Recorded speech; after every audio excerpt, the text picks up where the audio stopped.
Okay, so just when you thought the rugby can't get any more bonkers, it absolutely does. We saw the sublime and the ridiculous in the game which has just finished at Croke Park between Leinster and Harlequins. I'm going to sit on the porch in California and give my thoughts immediately following that game. But I'm going to confess as well, I've also been double screening through that match because the most amazing game happened between Castres, Olympique and Benetton as well. And that was, bearing in mind, well, here we go. Let me get the scores up for both. Spoiler alert. There you go. 62-0 for Leinster. An absolute humbling. And I'll get into that game in a second. But the game at the Stade Pierre Fabre, absolute dynamite. And it finished with a last-minute try, 39-37. Crazy in a very different kind of way. Both very, very entertaining in very, very different ways. But let me start with that game at Croke Park. And I think when everyone looked at the teams being announced, I think there's very few people that would have predicted a Harlequin victory. But 62-0. I mean, you have to marvel at Leinster first and foremost. That was as good as I've seen their attack in a couple of years. But the other part of that equation is they were playing against a Harlequins team who... that is just substandard, unacceptable. Danny Wilson is going to come under massive pressure from that. He's already not hugely regarded by a lot of Quins fans, from what I can gather. But... yeah, it was just substandard. But like I say, emphasising the positive, fantastic from Leinster, who seem to have their mojo. But the scores so far, bearing in mind this is knockout rugby in the premier club competition in the world, as I keep saying it is, the points differences in the first three games, just park Castres versus Benetton, because that's what I'm talking about. That was the kind of intensity and knife edge sort of match that you hope for in knockout rugby. A last-minute try and a 39-37 win. The games involving English clubs so far, one on the right side, two on the wrong side, the average margin of victory has been 22, 30 and 62. That's an average points difference of 38 matches between the winner and the loser. This is knockout rugby. This is not helping. This is not helping the calls for some sort of reform or difference to the competition. And this might be another bit of an argument for going straight to the quarterfinals, because it was fantastic to watch Leinster, and the game earlier, absolutely brilliant to watch Toulon when they clicked. These are very, very good teams, but it's not the best advert for the competition overall when you've got absolute beatdowns. And part of that is, and you know what, I'm, as I've said before, I'm someone who has their glass half full most of the time.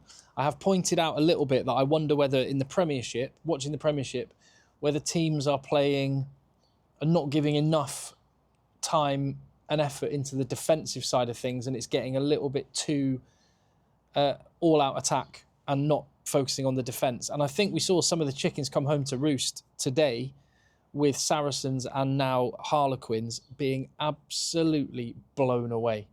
But of course, as I say, and to emphasise the positive, the flip side of that is really, really good attack. Now, there was a comment on a video earlier in my preview video of the weekend. Gavin Doyle, I'm going to give him credit. And I've been thinking this one for the last few hours. All today, in fact, and a bit of last night. I was thinking that, it's a fair argument, and Gavin suggests that the Leinster team named for this game against Harlequins is actually stronger than... the Leinster team, is actually stronger than Ireland. Because, you lose Bundyaki, but you still get Henshaw and Ringrose, and Gary Ringrose, I'll come on to him in a minute. You lose Tadhg Beirne from the Ireland team, but you gain RG Snyman, who is an absolute freak. So good. I mean, Munster, again, must just be going, we got no value out of this guy, and Leinster are getting all the value, and he's sticking around as well. And then instead, you get Geordie Barrett on the bench. You don't get Finlay Bealham but you get Rabah Slimani. And Geordie Barrett, what a player to have on the bench. So I think that's a really good argument. Leinster are better than Ireland, which is incredible, isn't it? I mean, obviously, they share a lot of the same players, but I think that's a strong argument. And RG Snyman, he's quite good at rugby. Brilliant to see Big Tig back in blue. Death Taxes and Dan Sheehan scoring tries. Geordie Barrett, I love the fact he's combined his Beavis from Beavis and Butthead haircut with a moustache. It's a strong look. It's a bold look. And, you know, when you're that good at rugby, you can do whatever you want. On the flip side, I'd actually say 62-0 is a scoreline which Harlequin deserved. I'll come on to how they played, but they deserved that for that kit alone. I was talking about how lovely the Toulon Champions Cup kit is. That kit from Harlequins is an abomination. They've had some horrible European kits in recent years. And the problem with this, and I'm a bit of a traditionalist, Harlequins kit is so classic. Those quarters are so iconic and so amazing that it just feels a shame not to see them when there's the opportunity. So I would have liked to have seen the quarters. And I reckon if Harlequins wore their regular quartered kit, they probably would have only lost by 30 rather than 62. That's my prediction. I reckon you run out on the field in that like vomit of a kit from Quins, and they must feel... the Quins players must look in the mirror before they walk out and go, well, I look awful, so I'm going to play badly. No, in all seriousness, what Quins didn't manage to do was, well, apart from ever get in the game or stem the tide of Leinster, was, just a lack of power. Guys like Chandler Cunningham South wasn't able to impose himself as a ball carrier. Alex Dombrandt hardly ever got his hands on the ball. Marcus Smith wasn't afforded the time to do anything. And on that, and flipping it over to Leinster, the defence for Leinster is really, really interesting because, you know, you have the classic shape now in rugby is the forward pod, the forward catching the ball. He's got one either side of him and the fly half usually out the back. Leinster, to try and shut that down, are sending their second and third man in the defensive line flying out ahead of everyone else to shut that option down, to shut the ball out the back down, and it worked really well against Marcus Smith. And again, the Jacques Nienaber impact, you've seen a little bit more emphasis on defence from Leinster, and that's always going to take a bit of time to bed in. And I think we're starting to see, and I don't want to make too much of this because they played a poor Harlequins team, and it's going to be a lot tougher whoever they play next week.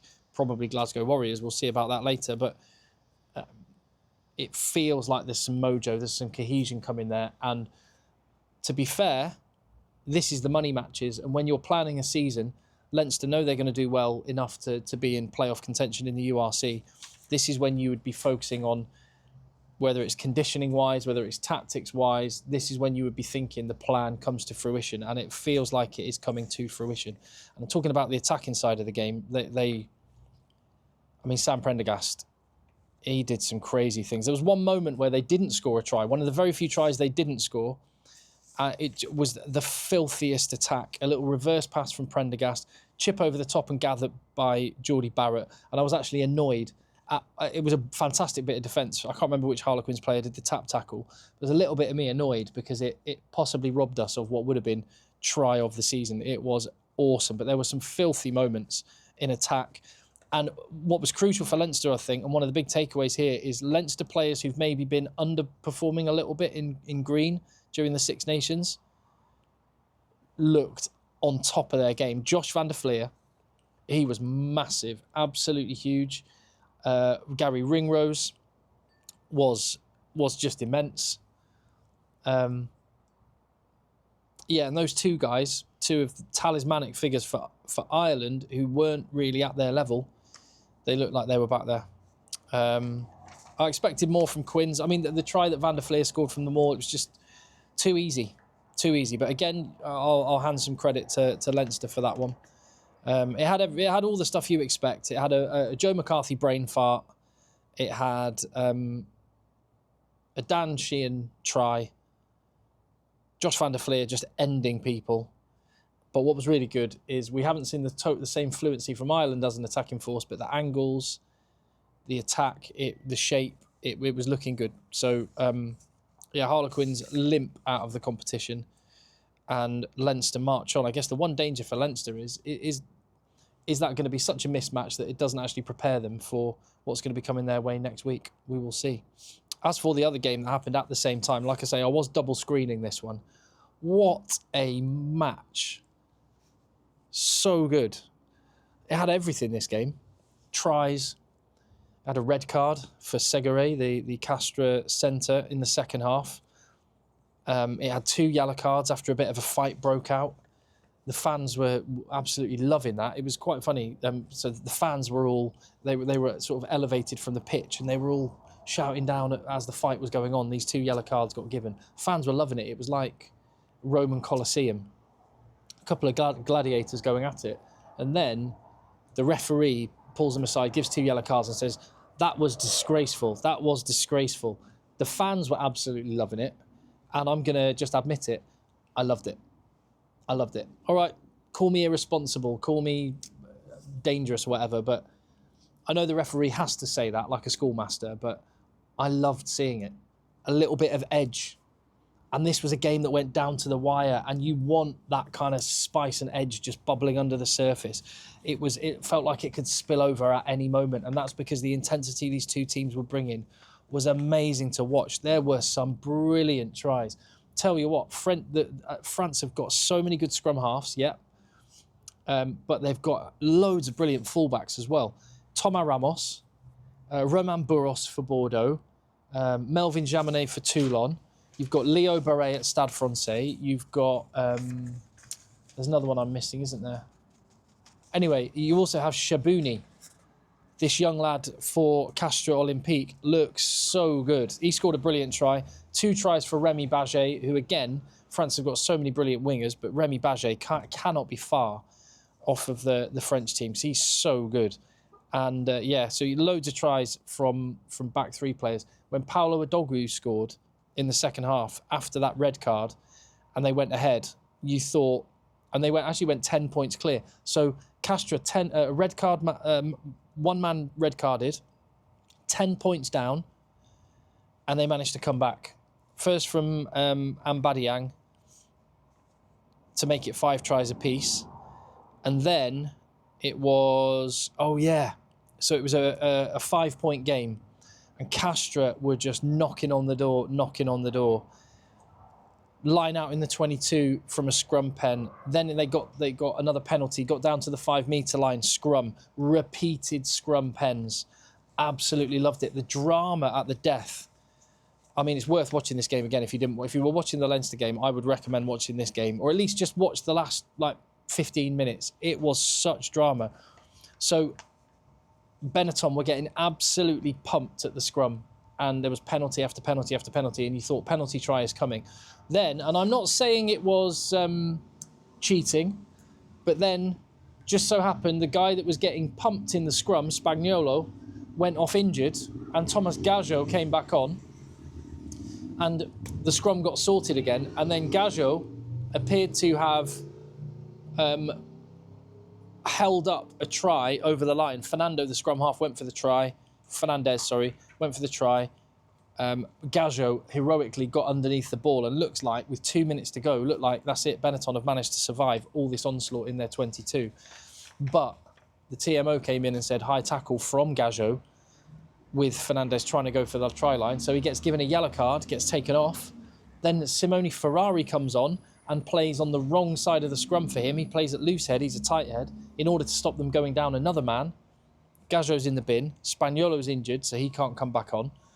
And Castres have one final chance, and it was Fernandez this time who managed to snipe through and score the try. Conversion goes over, and I mean, the Stade Pierre Fabre went mad. Benetton, brilliant account of themselves. Brex and Menoncello are so good. But I love the fact that Castres won that. And they just... In fact, I called it. I said this is one of the 2 games that are hardest to call of the weekend. The most likely to see an away win would be Munster winning away in La Rochelle. Got that to look forward to. And Benetton winning away in Castres. These are 2 teams that are seeded quite similarly in the Champions Cup. This is really well-matched teams, and this is the beauty of it. When you get similarly matched teams, this is the sort of game that it can throw up. I'm not sure it was the best thing for the competition as a spectacle, although I enjoyed watching Leinster, to see Leinster putting in however many, 10 tries was it, against Harlequins, and we had another 10 tries for Toulon earlier against Saracens. So I still think there's some thinking to be done about the competition, but no getting around it. The best teams are absolutely outstanding, and when you get the quarterfinals next week, it's going to be dynamite. I'm going to get back to watching the rugby.